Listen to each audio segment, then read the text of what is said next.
খালেদা জিয়ার জানাজায় বিভিন্ন ওলামায়ে কেরামগণ কাঁধে লাশ কফিন বহন করেছেন। প্রশ্ন হচ্ছে, আলেমরা এই মহিলাকে এত ভালোবাসার কারণ কি?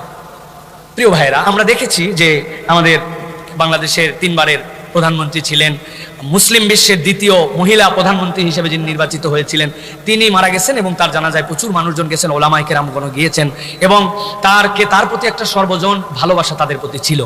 এইটার কারণ আসলে কি? আমি 3টা কারণ বের করছি ভাই। এর মধ্যে একটা কারণ হচ্ছে, উনি যদিও ইসলামী শরআন যে পর্দা, সেই পর্দা 100% পালন করতেন না, অথবা তার যে দল, সেই দলও একদম ইসলামী শরীয়ত ভিত্তিক দল এরকম ছিল না, কিন্তু তার একটা আইডিওলজি ছিল, তিনি ওলামায়ে কেরামকে সম্মান করতেন, ইসলামকে পছন্দ করতেন। আল্লাহ এবং আল্লাহ রাসূলের বিপক্ষে যদি কেউ কথা বলেছে, উনি তার বিপক্ষে বলিষ্ঠ কণ্ঠস্বর নিয়ে দাঁড়ায় গেছেন।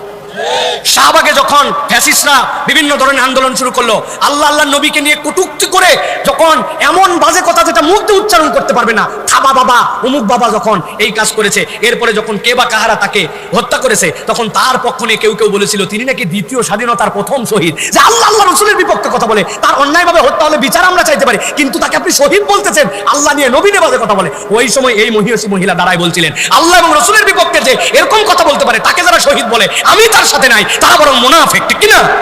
তো মানুষজনের ওই কথাগুলো মনে আছে যে উনি ইসলামকে পছন্দ করতেন, ওলামায়ে কেরামকে পছন্দ করতেন। এই দেশে আলেমদের বিপক্ষে যখন জুলুম হয়েছে, মিথ্যা মামলায় ফাঁসানো হয়েছে, অপরাধ করে তাদেরকে হত্যা করা হয়েছে, উনি দাঁড়ায় বলছিলেন এটা অন্যায়, এটা হতে পারে না, জুলুম কোনো পার্টি থেকে হতে পারে না, আপনারা জুলুম করতেছেন। তো যেই মহিলা জুলুমের বিপক্ষে কথা বলে, আলেমরাও জুলুমের বিপক্ষে কথা বলে, এই জন্য এই মানুষটাকে মানুষ শ্রদ্ধা করতো, ঠিক কিনা? আর 3 নম্বর কারণটা বললে আপনাদের পছন্দ হবে না, উনি সবচেয়ে কম কথা বলা মহিলা ছিলেন, আউল ফাউল কোনো কথা বলতেন না কোনোদিনও, এমনকি তাদের ভিন্ন মতের যারা লিডার, তাদের ব্যাপারে উনি কোনোদিন বাজে কথা বলেন নাই, ঠিক কিনা? তো আলেমরা এগুলো দেখছে, এগুলো দেখে বুঝছে যে অন্ততপক্ষে এই আল্লাহর বান্দিটা আল্লাহর দ্বীনকে পছন্দ করতো, আলেম ওলামাকে ভালোবাসতো, ইসলাম ওয়ালাদেরকে ভালোবাসতো। তো যারা ইসলাম ওয়ালাকে ভালোবাসে, আলেমরা তো তাকে ভালোবাসবে, ঠিক কিনা? সব ভালোবাসা উপর থেকে হয় না, দিল থেকে না আসলে যাওয়া যায় না। মানুষ 5 কিলোমিটার হাঁটে যায়, 3 ঘন্টা দাঁড়ায় থাকে, ওর বাপের জানাজার জন্য তো যায় না, ঠিক কিনা?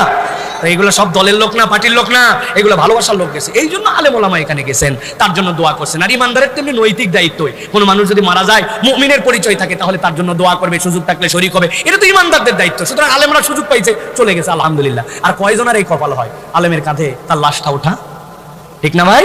আল্লাহ যেন তাকে মাফ করে দেন।